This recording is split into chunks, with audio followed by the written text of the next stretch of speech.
Hey guys, welcome back to my channel. Just a quick disclaimer before I continue. Just know that my videos have now changed from Fridays to Sundays at 6:30, only because I get out of work pretty late and there's always just complications in trying to upload on time.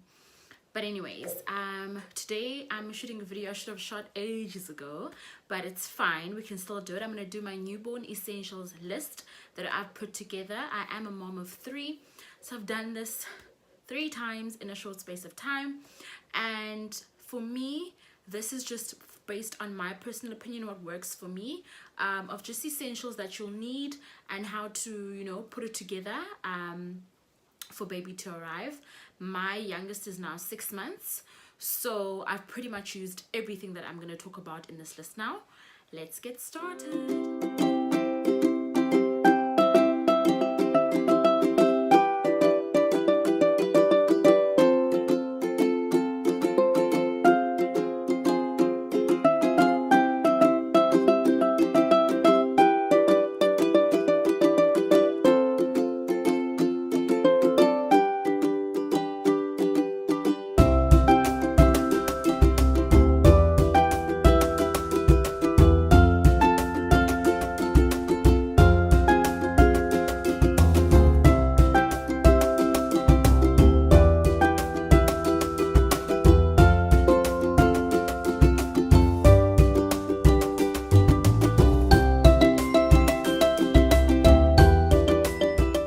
Okay, again, I've done everything in categories. I'm going to start with the one that has the least amount of items on it, which is feeding.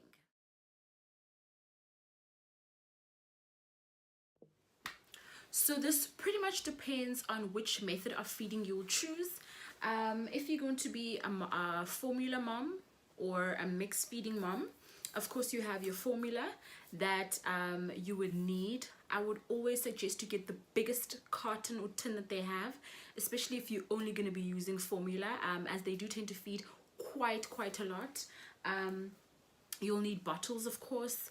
A tummy to pee mom. I've used tummy to pee for all 3 of my kids. They latch nicely. I like the nipple shape and I've never really had an issue, so you'll need plenty of these. I'd say at least 3 of the small ones if you're just gonna be bottle feeding, like I said, where one has the formula that's ready and the other 2 have water that's in them and ready, so that when this one is finished you can move on to the next one, if that makes sense. And then of course, if you are not going to be formula feeding, or if you're going to be mixed feeding, I'd also suggest having a pump. So this is the pump that I used with my kids. It really is, for me it's the only one that I know. Not really, I've used the tummy tippy manual one before and that didn't work for me. This is the first electric one that I got. It was a gift, as a baby shower gift from a friend of mine. It worked so well. I'll put a picture up of the amount of pumping sessions that I'll be able to get through. I would pump 30 to 40 minutes for each boob. And also just note to also have those extra breast milk bottles that you'll have to keep the breast milk, as well as breast milk storage bags. I no longer have those because I'm no longer breastfeeding or pumping, so that's definitely would come in handy. Please make sure those breast storage bags, get as many as you can. Start buying them before you give birth, just so when you start pumping and your body really gets used to the pumping routine and you start pumping a lot, you'll have something where you can store all that breast milk in, so you can use it at a later stage as well. Okay, and then of course we have a pacifier or a dummy, depending on the kind of mom that you are. I know others are kind of anti it. I've never been anti it. I got way too many kids. I'm kidding, but just like works for me. I was a dummy baby. I'm perfectly fine, so I've been fine with using a dummy for my kids, and that's that. And of course a bib. Bibs are important. I always say try to have 3 for every single day, and that's how you just, when you're buying, how you're gonna put those together and see how many you need to buy, so that you're not changing baby more than actually you're just changing the bib, especially when they get to the drooling stage and all of that. And try and get those bibs that have that plastic underneath, so that when the bib does get wet, doesn't get through to the clothes, because then it's just pointless getting the material one that gets wet and wettens the baby's clothes as well. Okay, that's that on feeding. I'm now going to move on to baby's toiletry.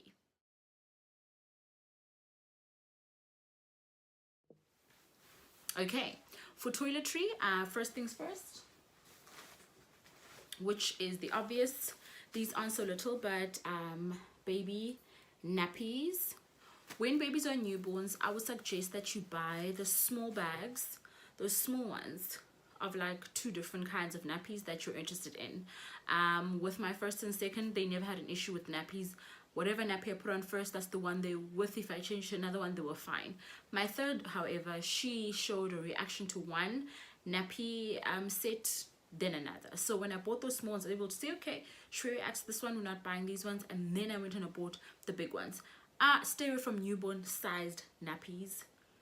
Well, that's my personal opinion. I never bought the newborn ones. I always bought size 1 going up, because they do outgrow the newborn nappies quickly. You don't want to buy a whole lot of them and then baby outgrows them, and then now you have a lot left. So that's my suggestion as well. And of course you have your baby wipes. I would suggest you stock up on these pretty early. Get a box. Get several boxes if you can. You're gonna go through these like it's no one's business. Then there is the nappy sacks. I don't know what happened to the box that they stay in. That's why they're here. I still use them for my second child. He's gonna be 2 years old. I use this for my baby as well, who's 6 months. So these are golden, and they really do a great job in minimizing the amount of smell when there's a dirty nappy. Then of course, for a newborn, you're gonna need your surgical spirit as well as your cotton balls. So that is for the umbilical cord as well. And also what I did is I didn't wash my babies the first few days until the umbilical cord fell off. So using cotton balls or cotton pads to wipe them down really went a long way. And then we have bum cream, depending on what you like. This has been working really well for my third. I used Bennett's bum cream for the others, and that worked. I also used this one, Pure Beginnings. It smelled so good, also worked really well with my third. So it really is a trial and error when it comes to bum cream, which one your baby likes. But I'd say stick to the ones that you often suggested on, which is your Bennett's bum cream, your pseudo cream, your Bepanthen. Those are really good, and then see from there how baby reacts. Okay. And then of course we have for washing baby aqueous cream. I always use the one that has absolutely fragrance free, no dyes, no fragrances, pure as can possibly be. For baby wash, I just took the sample one that I got now. I used the cotton one, Cotton Touch, Johnson's Cotton Touch, which is for sensitive skin. Worked really well. And of course cotton buds, those are important for just cleaning baby hard to reach places. And then baby cloth, baby washcloth, and a baby towel. Don't have an example with me now. A baby towel as well as a baby bath. My 6-month-old has outgrown the baby bath now, so I gave that away. But yeah, another thing is for me is I do have a changing mat, as well as I have a whole changing station thing. You probably have seen it in my previous videos. But another thing, I know some people just aren't into that. You can also just use a normal receiving blanket, which you'll use as for when you are changing your baby. Another good suggestion for receiving blankets, especially if you're breastfeeding at night or you're bottle feeding at night, while the baby's lying sideways. Often the milk can drip down and go into your sheets, and you know what I do is I always make them sleep on top of a receiving blanket. So whenever I would breastfeed on my side and some of the breast milk would go, it wouldn't go into the sheets but rather onto the receiving blanket. So baby and I would sleep on that, so that, you know, minimizes laundry, as in big laundry. But that's also just a suggestion that personally has worked for me over time. Okay, another thing is a nappy caddy. This was my first born's. I used it with my son, my second born, and now I'm using it with my third. It was a gift from a friend of mine at my first baby shower, and let me tell you, it has been golden. I mean, having this, taking this with me wherever I am in the house has just made changing so nice. And even my mom watches my baby while I'm at work, and even she uses this. It stays next to her bed or in the lounge. She goes to the lounge, so it really for me has worked really well. What else is in here?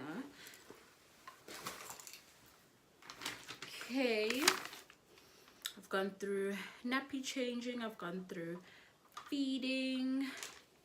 Okay, another thing I wanted to add is a night light. I know when I started breastfeeding at night, I would use the flash of my phone and sometimes it would wake her up, and I always thought night lights are so extra.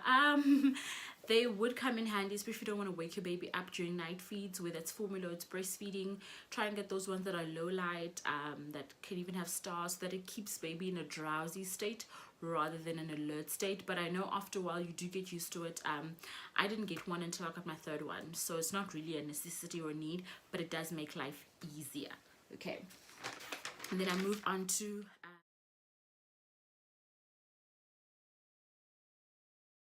healthcare kit. We use the one from Toiletry, which has the brush and everything for their hair, nail clipper, thermometer to test if they have any fever or anything like that. That worked perfectly for us, as well as medication. For me, I always have Calpol, Panado, colic relief drops, and gripe water. Those are just the normal basic ones that I had. I have never really had colicky babies, so I've never really had to use the colic drops. Only Calpol during teething season, and then Panado when they have that fever. But I'll just keep it minimum, and then if there's anything more serious I'd rather the doctor gives me, then I keep a whole lot and be giving my baby things that I don't really know that they necessarily need or are good for them. Okay, depending on the situation that you're going to be in when you have baby. Also, let's just move on to the next heading.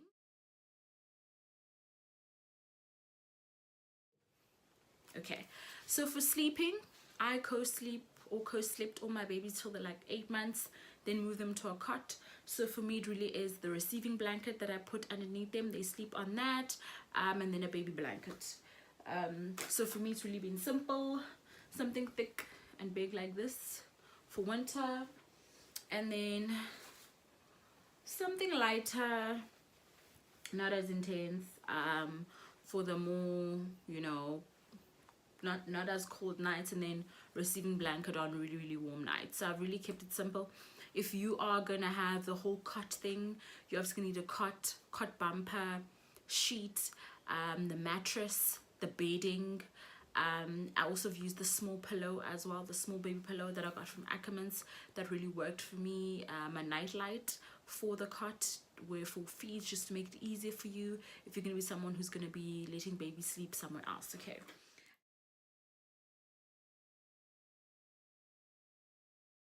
And then for clothes, simple vests. I say when they're babies, 2 a day. They really are not, they don't do much besides the poop that really goes overboard. They don't sweat, they don't really get dirty.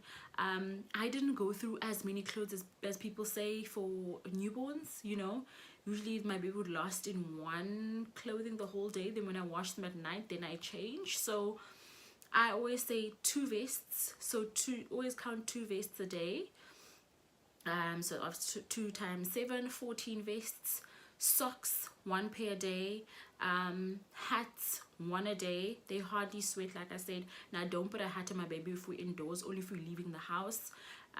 Onesies or sleepers, which I'd put on them at night when they're sleeping for most of the day. If you can do it at night, you can also do the whole 1 a day or 2 a day.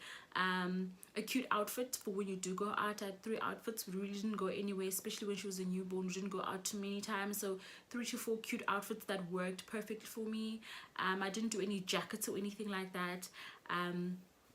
So in terms of clothes, that's why I kept it at a really a bare minimum until they get to the age where they're like 3 to 4 months, and then they're all cute, and then things start getting interesting. But as newborns, I really kept it as sleepers, rompers, onesies, easy nappy changing.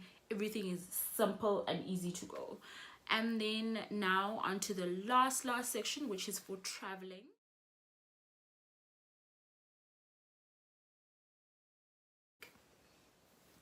Okay, for traveling, obviously a car seat, a pram.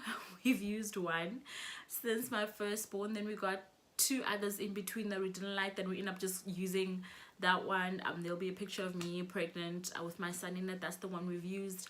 Really like a 3-wheeler. It can go onto any terrain or surface. We've never had a wheel issue, anything in terms of a pram. And then a baby carrier. I like the shirt one. I'll insert a picture as well of me and my son. Where's in it, the shirt one where the baby's just hugged to you. My baby lived in that. Like every single time I need to put her to sleep, I just put that on, do what I need to do. By the time I'm done, she's sleeping. As well as those baby carrier bag things. So when you're in the mall and things and they're alert and they're looking around, that also works perfectly as well.